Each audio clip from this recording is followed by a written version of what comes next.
நெல்லை மாவட்டம் நாங்குநேரி அருகே தனியார் தொலைக்காட்சி நிருபர் வைத்திருந்த ஜெராக்ஸ் கடை மீது 12ஆம் வகுப்பு படிக்கும் மாணவன் நாட்டு வெடிகுண்ட வீசிய சம்பவம் பரபரப்பை ஏற்படுத்தியிருக்கு.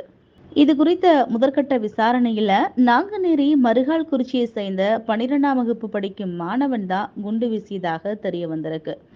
இதைத் தொடர்ந்து அந்த மாணவரை போலீசார் கைது செய்து விசாரணையும் மேற்கொண்டு வராங்க. மாணவன் பயிலும் பள்ளியில் ஏற்பட்ட ஒரு சிறு மோதல நிருபர் வானமாமலை செய்தியாக்கியுள்ளார். இதனால வானமாமலை மீது ஏற்பட்ட முன்விரோதம் காரணமாகவே தற்போது அந்த மாணவன் இந்த சம்பவத்துல ஈடுபட்டு இருக்கலாம்னு சொல்லப்படுது. அண்மையில கடந்த சில மாதங்களுக்கு முன்பு நாங்குநேரியில வீடு புகுந்து ஒரு மாணவரை சக பள்ளி மாணவர்கள் அரிவாளால் வெட்டிய வழக்கு அனைவருக்கும் தெரிஞ்சதுதான். அந்த சம்பவத்திற்கும் இந்த நாட்டு வெடிகுண்டு வீச்சு சம்பவத்திற்கும் தொடர்பு இருக்கா அப்படிங்கிற கோணத்திலும் போலீசார் விசாரணை மேற்கொண்டு வராங்க.